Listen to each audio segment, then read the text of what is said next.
السلام عليكم ورحمة الله وبركاته.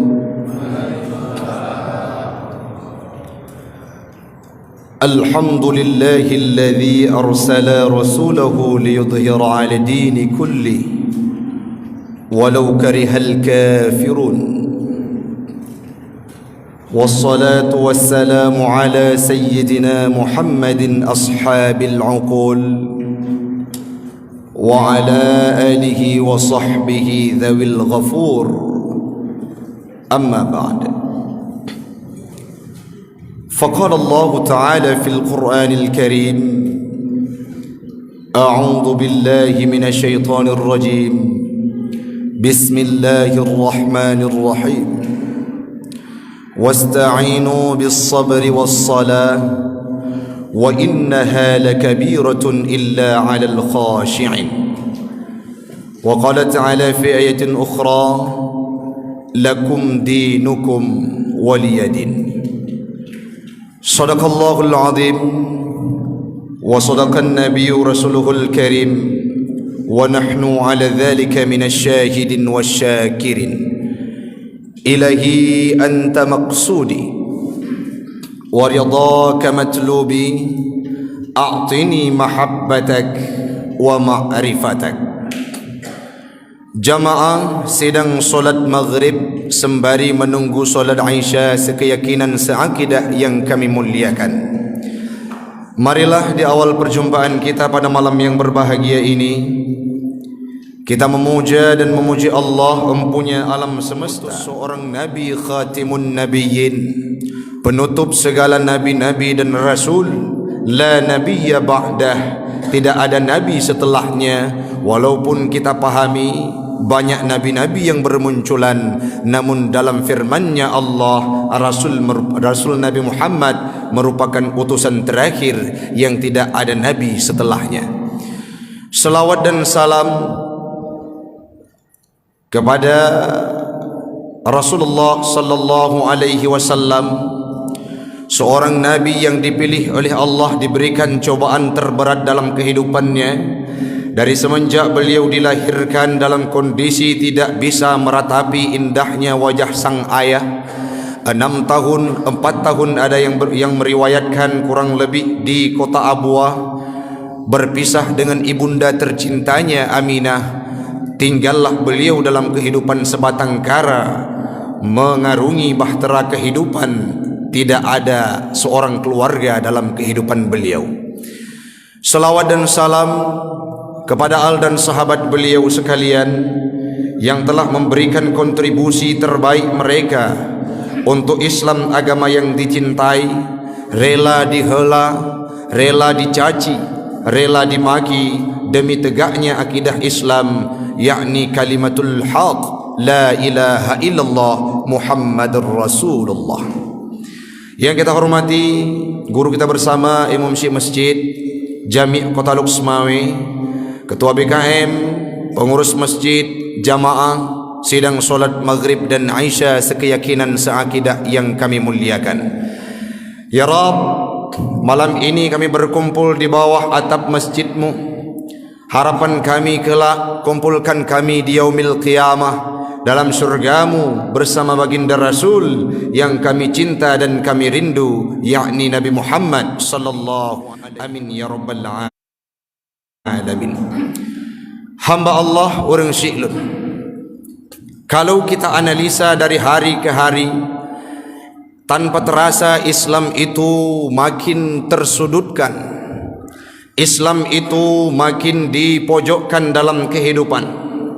Bukan tidak mustahil, karena ada sebuah kalimat pengingat yang diutarakan oleh Nabi dalam hadisnya riwayat Imam Bukhari dan Muslim, di mana Rasul pernah berkata, yushiku an tada'a alaikumul umam kama tada'al akalatu ala qas'atiha. Akan datang suatu masa, akan tiba suatu waktu, yushiku fi'lul mukarabah. Apa maknanya? Menunjuki waktu yang sangat dekat. Akan tiba suatu waktu, kata Rasul, yushiku an tada'a alaikumul umam, kepada umat-umatku, kata Rasul, mereka akan diperebutkan tak ubahnya seperti makanan di atas meja hidangan. Yushiku an tada'a alaikumul umam kama tada'al akalatu ala qas'atiha. Coba kita analisa dan kita bayangkan hamba Allah menyali getanya tajak bapesta. Kalau kita pergi ke walimatul urs, ada prasmanan, ada talam yang dibawakan. Dari barat ingin mencicipi makanan tersebut, dari timur ingin merasakan enaknya makanan tersebut, dari berbagai penjuru akan diperebutkan. Kal akalati ala qas'atiha, seperti makanan di atas meja hidangan. Siapa mereka? Umatku, kata Rasul. Seorang sahabat bertanya, apakah kita waktu itu sedikit ya Rasul? Apakah kami kuat bukan kuantitas? Rasul menjawab, bal antum kathir walakinna ka ghusa'is sa'il. Kita pada waktu itu kata Rasul berjumlah banyak, kuantitas namun yang tidak berkualitas. Kuantitas yang tidak berkualitas, apa maknanya? Banyak kita, tetapi centang perenang seperti ka ghusa'is sa'il, seperti buih-buih di lautan. Lagi kubok bab pinih laut urang silun hana makna udip tanya. Iput leriu bicah kedraw dan tidak ada yang mengharapkan kedatangan buih itu. Ka ghusa'is sa'il, seperti buih di lautan. Kenapa demikian? Karena saat itu umat Islam sedang diterpa dengan penyakit yang namanya wahan. Mal makna al-wahnu ya Rasulullah? Apa makna wahan ya Rasulullah? Hubbud dunya wa karahiyatul maut. Terlalu cinta kepada dunia sehingga takut yang namanya kematian. Banyo kematian. Islam ini tidak berani untuk disuarakan. Padahal metakalan bagaimana perjuangan Nabi Hanthib imata untuk takli urung silun. Bagaimana perihnya, bagaimana pahitnya, bagaimana susahnya, bagaimana getirnya perjuangan Nabi Muhammad dalam membawa ajaran Islam. Dihela, dicaci, bahkan ditempeleng kepalanya, digojlok. Beliau tidak pernah menyerah untuk membawa ajaran Islam.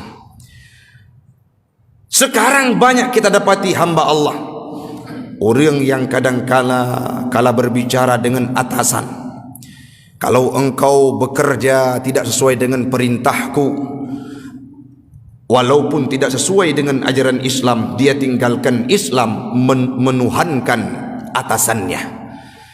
Rasul dulu hana lagi yang urung silun. Nabi Muhammad bekerja lillah. Nabi Muhammad karena ikhlas, karena Allah. Beliau relakan apapun dalam kehidupannya untuk membawa ajaran Islam. Lun tuan urung silun menyalun pelajari sabuh kisah terhadap kejadian bagaimana tersiksanya Nabi Muhammad di kota Taif. Mekali-kali lun baca, mekali-kali lun renungi Hanthib imatahan tu takli urung silun. Luar biasa perjuangan Nabi. Bagaimana tidak? Beliau setelah meninggalnya istri tercinta yaitu Khadijah, setelah meninggalnya paman tersayang Abu Talib, beliau pernah berkata, Abu Talib pernah berkata, wahai penduduk yang ada di Mekah, kalau engkau ingin menyentuh Muhammad, jangankan tubuhnya, satu helai bule Nabi Muhammad bule Muhammad maka siap tubuhnya jid ke tanah. Demikian pungkas Abu Talib. Abu Talib selaku kepala suku meninggal dunia tempat Nabi berlindung. Waktu meninggal Abu Talib dengan Khadijah, gundahnya luar biasa, tiada main, tiada tara hamba Allah. Orang inang yang paling gesayang, yang mampu memberi support terulung dalam kehidupan Nabi, beliau meninggal dunia. Hana triplenya meninggal paman tersayang yakni Abu Talib. Abu Talib menjadi benteng utama untuk Nabi nemi ajaran Islam. Tidak ada satu orang pun yang mampu mengganggu Nabi semasa Abu Talib itu masih hidup. Waktu Abu Talib meninggal dunia, dari situlah penduduk Islam diembargo luar biasa. Ada sahabat yang ditombak tubuhnya. Ada sahabat paman Utsman bin Affan yang dibakar tangannya dalam ayaman yang terbuat dari pelepah kurma. Kenapa? Karena tidak mau meninggalkan akidah Islam. Ada Bilal bin Rabah, seorang budak yang hitam legam, dihimpit tubuhnya dengan batu yang sangat besar di bawah terik mentari. disiksa, dianiaya, diembargo penduduk-penduduk Islam yang ada di kota Mekah, tidak terkecuali Nabi Muhammad hamba Allah. 2 minggu leh kejadian tersebut meninggai Khadijah, meninggai paman tercinta Abu Talib. Nabi Muhammad berangkat dengan Zaid bin Harisah untuk membawa ajaran Islam ke kota Taif. Harapan Nabi waktu ini ajaran Islam itu hijrah Nabi untuk membawa ajaran Islam di luar kota Mekah. Yang pertama adalah kota Taif yang beliau tuju.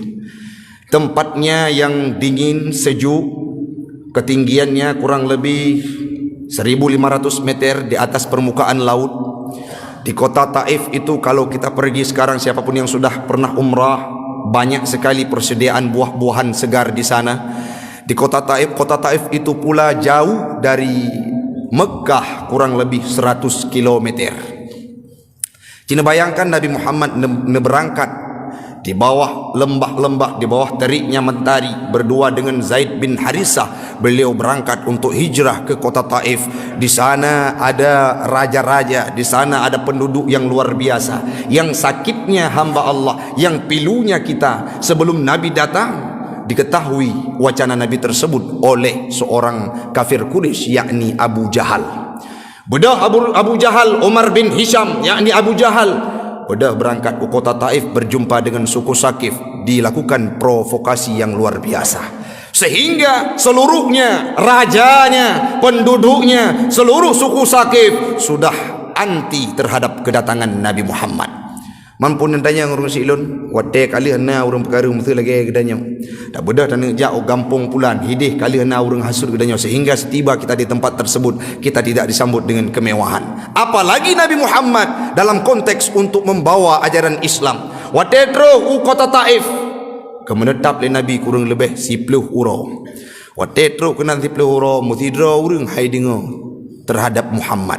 Singkat cerita hamba Allah, di suatu waktu Nabi Muhammad dilempari dengan sendal, anak-anak dengan sendalnya, orang tua dengan sendal yang besarnya, bahkan ada yang melempari beliau dengan kotoran onta. Luar biasa Nabi Muhammad disiksa di kota Taif. Beliau berkata kepada Zaid bin Harisah, bagaimana wahai sahabatku, apakah kita tinggalkan Taif ini supaya Islam ini selamat? Saat Nabi ingin beranjak pergi meninggalkan kota Taif, rajanya berkata, engkau Muhammad tidak kuundang untuk datang ke Taif ini, engkau harus mati bersimbah darah di kota Taif ini. Dikepung Nabi Muhammad. Itu pintu haibi tebit. Seluruh penjuru kota Taif ditutup pintunya. Kenapa? Engkau tidak kami undang, engkau harus mati bersimbah darah di tempat yang mulia ini. Nabi hanaya orang silun diancam luar biasa. Yang nalam hati Nabi Allah sayang tat ke penduduk yang na di kota Taifnya menyana ikap lidron 2 rote di yaumil qiyamah. Tidak sampai di situ hamba Allah, dalam bisik-bisikan para pemuda, para pemerintah, ada yang bersuara.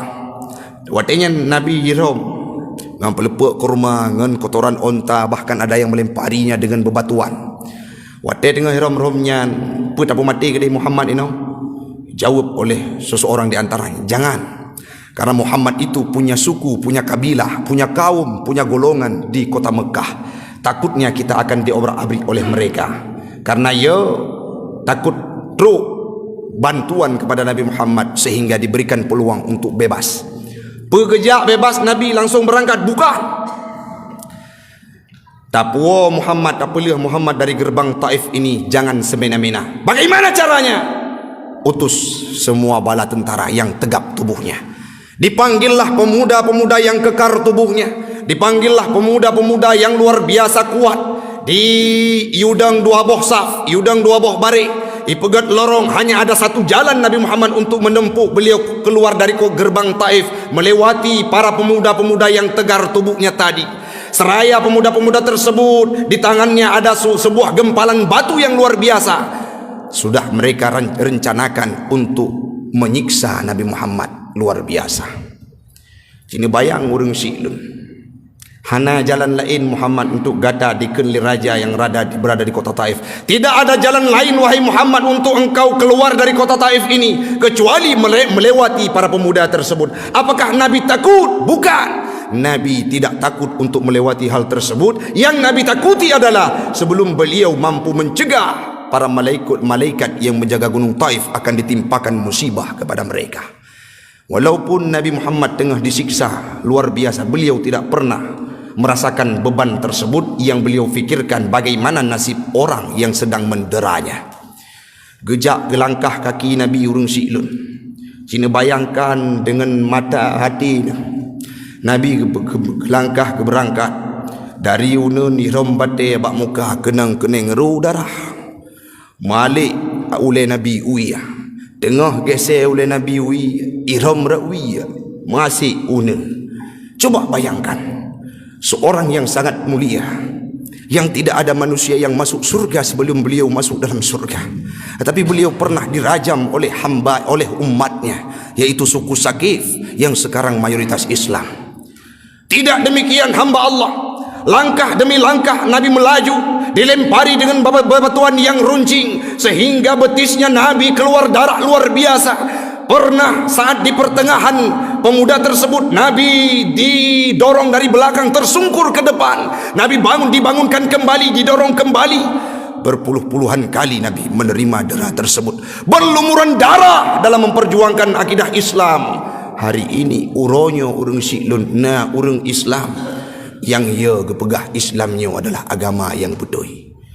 Hari ini ada orang-orang di antara kita kalau berhadapan dengan ajaran Islam, berhadapan dengan materi, berhadapan dengan atasan, berhadapan dengan lembaran rupiah, meninggalkan syariat Islam, meninggalkan akidah Islam, bangga untuk mempublikasi sebagaimana yang tidak pernah dilakukan oleh Nabi.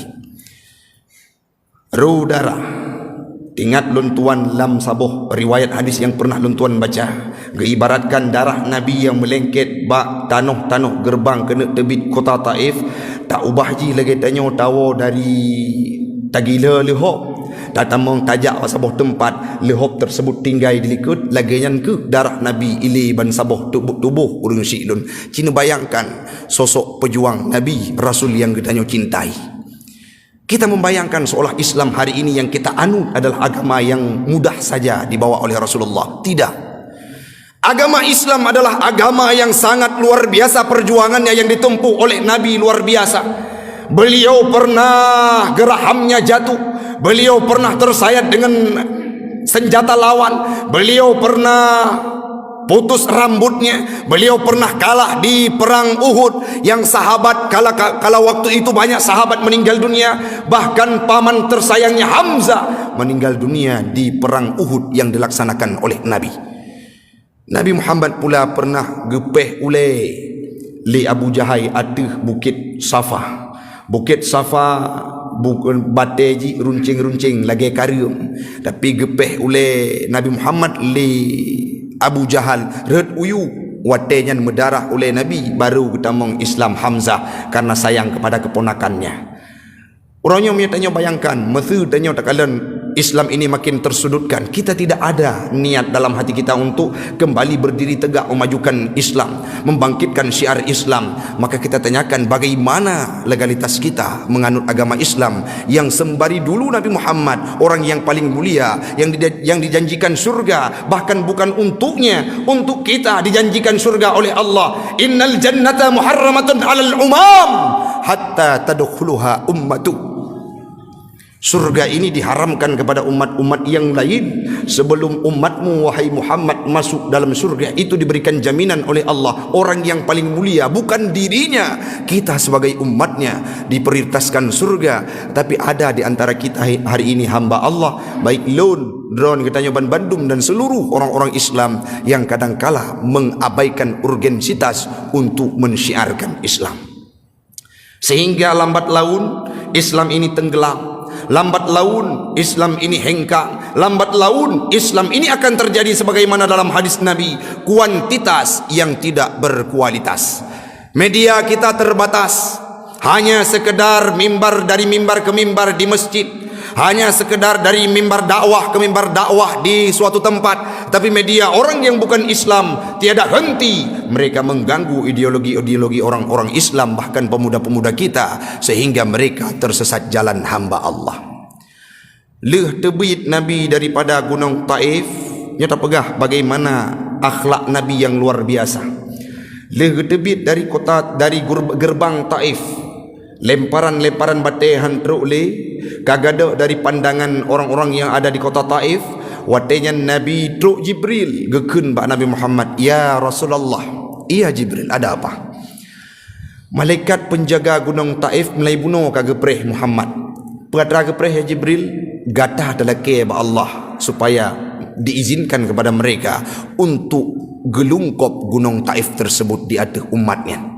Penekele Nabi yang namanya Muhammad, yang namanya Nabi menjadi teladan dari segala aspek kehidupan beliau. Walaupun darah mantang ro golom tu urung siklun, bajai mirah dengan darah, butih mantang ro darah, kening mantang ro darah yang sangat segar, beliau tetap berkata, ya Jibril, sampaikan kepada malaikat tersebut, wahum qaumun la ya'lamun. Mereka itu adalah umat-umat yang tidak tahu keberadaan diriku. Mungkin saja sudah terprovokasi, mungkin saja ada provokator yang datang untuk mengelabui mereka sehingga mereka tidak tahu kebenarannya. Ya Allah, nepulahi di tempatnya orang-orang yang mampu memajukan Islam di masa yang akan datang. Sehingga uronyo apa yang terasakan orang silum di Taif yang dulunya sampai jino diberita, kalau kita lihat ada kadang-kala berita pengulangan wate kena lahir Nabi, wate uro-uro lahir, peringatan uro lahir Nabi, diceritakan kembali Taif adalah tempat bersejarah perjuangan Islam Nabi Muhammad, diabadikan dalam sebuah berita dan media. Tapi uronyo suku Sakif di Taif dominan Islam seperti kita. Bahkan saat datang ke sana sejuknya luar biasa, buah-buahannya melimpah luar biasa. Kenapa? Berkat doa Nabi kala beliau dianiaya, disiksa yang luar biasa. Nabi nekun lenya nebedah dengan Zaid bin Harisah nemusom dilikut gunung Taif nekun ba Allah. Ya Rabb, ila man taqiluni halam lunja ya Rabbana, au ila ba'idin yu'jimuni, atau dari tempat yang jauh dari sini yang aku akan dihina kembali. Ana radin, saya rida, malam taghdab ilayya, selama engkau tidak murka kepadaku. Menanekul Nabi, ana radin lun rida ya Allah. Yang Rasulullah tuju dalam kehidupan beliau semata-mata hanya perjuangan karena Allah, bukan karena ilah. Manya Allah manteng rida terhadap kehidupan Nabi, maka selama itulah Nabi Muhammad akan berjuang untuk memperbaiki akhlak manusia dan membawa ajaran Islam. Tapi manya Allah kabengeh kepada Nabi, itulah hal yang paling ditakuti oleh beliau. Beda dengan kita, beda dengan kitanya baik long atau kitanya Bandung burung siklun, kadangkala Tuhan itu kita kesampingkan. Ada perintah yang dianjurkan oleh Allah, kita tinggalkan demi mementingkan perintah yang dianjurkan oleh atasan atau orang-orang yang berada di atas kita. Semoga itu menjadi perubahan dalam kehidupan kita. Dari cerita Taif tadi, ada beberapa hal yang perlu kita jadikan sebagai nasihat paling penting. Jangan pernah berhenti untuk mensuarakan Islam, karena Rasul sudah pernah disiksa yang tidak seberapa siksanya Nabi seperti kita hari ini hamba Allah. Danyo kadangkala hana truk sampai ipoh legop, paling dikun sagai, paling dicaci sagai, paling dicemooh sagai. Tapi Nabi Muhammad, cobaan beliau saat membawa ajaran Islam luar biasa pahitnya, tiada tara kepada siapapun hamba Allah. Uronyo mai saban sari kita tingkatkan cinta kita terhadap agama Islam. Apapun yang kita lihat dalam bentuk maksiat, maka pujiu hal tersebut dengan jaro lepun. Menyatanya yang nak kekuasaan urung siklun, pegot kebijakan-kebijakan dalam surat yang kita layangkan dengan hal-hal yang menguntungkan Islam. Menyatanya hana kemampuan di bidang tersebut, artinya tanyakan aparatur pemerintahan. Lam kampung juga hana jabatan, di kecamatan pun ken pak camat tanyo, di kota ataupun kabupaten kita bukan pimpinan daerah, tidak ada jabatan, kita hanya bisa berbicara. Maka sampaikanlah Islam ini kepada siapapun dengan lisanmu. Man ra'a minkum munkaran fayughayyir biyadih, siapapun yang melihat kemungkaran dengan maka cegahlah dengan tangannya. Wa illam yastati fa bilisani, han ngan jarawa ngan lidah. Tanyo yang na kemampuan yang kana ilmu agama, sering tabut majlis taklim di masjid jami'nya, tip malam na pengajian kana pemahaman-pemahaman agama. Na orang yang hana mempomlom terhadap aturan agama Islam, kita sampaikan dengan lisan, semoga mereka tidak melakukan kemaksiatan dan kemungkaran. Yang selanjutnya, leuh ta pegah hai pate, leuh ta halang dengan tangan, dan kita sampaikan dengan lidah. Mereka tidak mau percaya dan tidak mau meninggalkannya. Yang selanjutnya, fayughayyir bi qalbi wa huwa adhaful iman, maka bencilah dengan hati danyo. Itu adalah kondisi yang paling lemah iman yang kita miliki. Hadis yang luntuan baca buno termaktub dalam matan arba'in karya Imam An-Nawawi, hadis sahih wal hasan, yaitu riwayat Imam Muslim dan Imam Al-Bukhari. Artinya apa hamba Allah? Legadanya oronyo kajit sadarkan diri, perjuangan Nabi terlalu berat untuk gemai ajaran Islam. Kita pun tidak mau kalah untuk mensyiarkan Islam, apalagi di zaman-zaman yang milenial sekarang ini. Yang kedua hamba Allah, dalam perjalanan Taif ada sebuah pesan yang tersirat luar biasa. Wate tengah wuh Nabi, wate tengah gundah Nabi, wate tengah sedih. Legitanyo kadang-kala terhabiskan waktu dengan hal-hal remarin dunia yang tidak bermakna. Tetapi Nabi neisi dengan perjuangan untuk Islam.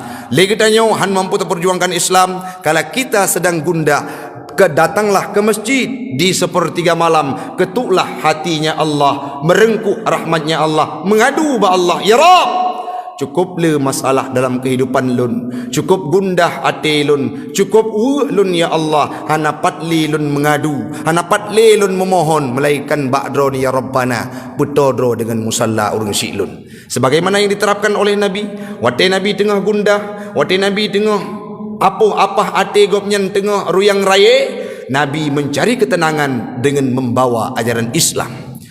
Yang keselanjutnya, pelajaran yang dapat kita ambil dari perjalanan Nabi ke kota Taif, yakni akhlak yang luar biasa.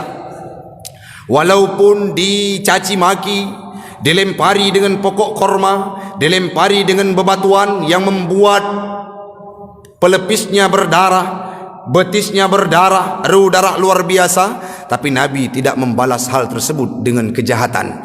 Tapi Nabi berdoa, ya Rabb, belahi di kota Taif ini orang-orang yang mampu membawa ajaran Islam di kemudian hari. Yang terakhir, balaslah semua kejahatan yang pernah menimpa tubuh kita dengan kebaikan. Pernah suatu kejadian sahabat Nabi tinggal di rumah yuk, yaitu tinggal orang kafir Quraisy. Singkat cerita hamba Allah, selama beberapa tahun bocor rumah orang yang nadia ruyuk kotorannya. Hana pernah ge mengeluh, hana pernah ge lapor ba Nabi, hana pernah ge kritik, dan hana pernah ge pegah ba orang yang nadia, sehingga ge sampaikan oleh Nabi, inilah yang patut kita teladani. Kebalah semua kejahatan ataupun hal yang menimpanya yang tidak baik dengan kebaikan, dan bersabar terhadap dera yang diberikan oleh Allah. Itulah yang perlu kita adopsi dalam kehidupan hamba Allah. Baik bacutnya saudara yang kun tanyo langsung terpancing, sehingga tametruh dam mepluh tun hana muturi. Baik bacutna masalah dalam kehidupan keluarga yang taturi, yang tapeglah dengan cara kekerasan, padahal Nabi tidak pernah menganjurkan hal tersebut. Balaskanlah semua kejahatan dengan kebaikan, dengan tidak sengajanya, dengan sendirinya. Punya urung-urung yang ejek tanyo, punya urung-urung yang aniaya tanyo, tabalah hal tersebut dengan kebaikan, mereka akan sadar dalam kehidupannya. Yang terakhir hamba Allah, Nabi Muhammad adalah orang yang paling cinta dan paling ingat kepada kita. Pernah ingat lun, waktu Nabi tengah gedua dengan sahabat, dengan para sahabat tengah gedua nyaman dan bersukaria, gekun li Nabi, ana mustaqun li ikhwani. Tahu sahabat, Pemakna dengku. Hadis Nabi yang kekenyan bermakna adalah lun rindu tatat ke saudara lun. Sedangkan sahabat ada di sekelilingnya. Watenyan getanyang le sahabat. Apakah kami bukan saudaramu ya Rasulullah? Bukan. Bal antum ashabi. Engkau itu adalah sahabat-sahabatku, kata Rasul. Lantas bal ikhwani ya Rasulullah. Siapa itu saudara-saudaramu ya Rasulullah? Rasul menjawab, ikhwani, saudaraku, humul ladzi yu'minuna bi walakin lam yarawni. Saudaraku adalah orang-orang yang beriman kepadaku, kata Rasul. Walakin lam yarawni, tetapi mereka tidak pernah melihat diriku. Siapa itu? Termasuk gedanyo yang di atap masjid jami'nya orang Silon. Nah, mengiman ke Nabi dia. Tanyo Bandung mengiman ke Nabi. Tanyo yakin terhadap perjuangan Nabi. Dan tanyo pun rindu ke Nabi. Tanyo mengiman ke Nabi. Dan tanyo hana pernah takalan Nabi. Maka termasuk gedanyo dalam salah sidro urang yang kekeli Nabi. Ikhwani, saudara-saudaranya Nabi. Rindu Nabi kepada tanyo. Maka tanyo hana pernah tak ingat kepada Nabi. Siura si malam tidak pernah kita bayangkan bagaimana perjuangan beliau dalam membawa ajaran Islam, bagaimana akhlak beliau, bagaimana sikap beliau dengan keluarga, dengan tetangga, dengan istri, dengan anaknya, dengan sahabatnya, dengan jirannya. Tidak pernah kita berenungi. Maka tanya hana termasuk dalam orang yang rindu kepada Nabi. Nabi manteng yang rindu kepada tanya. Orangnya orang Silun menyertanya ingin tak buktikan bak Nabi bahawa tanya orang yang pernah gerindu le Nabi tanya juga adalah orang yang rindu pada Nabi. Lebih-lebihnya baik nasalah ke malam 8 Safar. Te malam Rabiul te kaitamang dalam bulan Rabiul Awal. Perbanyaklah hal-hal yang mengingatkan kita kepada Nabi. Tak pelajari sejarah Nabi, tak pelajari sejarah-sejarah Nabi, tak pelajari bagaimana yang merupakan akhlak beliau yang harus kita adopsi. Bahkan mandengku harus tak pelajari akhlak Nabi. Al-Quran saja gekenli Sayyidah Aisyah. Kana khuluquhul Quran, adalah Al-Quran itu perumpamaan akhlak Nabi. Menyitanya oleh sahabat Nabi Al-Quran yang ke Nabi Muhammad yang Nabi Muhammad adalah Al-Quran berjalan. Artinya akhlak Nabi termaktub dalam Al-Quran. Maka menyatanya tak ikut Al-Quran, tak ikut pesan Al-Quran, tak ikut akhlak Al-Quran, tak ubahnya gedanya tak ikut akhlak-akhlak yang diterapkan oleh Nabi. Yang terakhir bukti sayang Nabi kepada gedanya orang Silun, wate Nabi sakratul maut. Mungkin nak pernah lun pegah pada titun yang kau likut di sini. Tak ulang kembali supaya terbuka mata pikiran gedanya. Wate Nabi sakratul maut gekun, inna lil mauta la sakarat. Bagi matinya na sakratul maut. Petat sakrat mautnya wahai Israel. Nyawa paling ringan ya Muhammad. Nyawa paling ringan ya Muhammad. Tidak seberapa sebagaimana sakratul maut yang diberikan kepada umatmu nantinya. Demikian ya Israel. Iya, kalau demikian aku mohon kepada Allah, sampaikan, timpakanlah semua sakratul maut umatku kepada diriku. Hana ingat kepada Hasan dengan Husain. Hana ingat kepada Nabi kepada Aisyah, yang Aisyahnya merupakan bino pasangan Nabi yang keputusan dari surga oleh Allah Ta'ala.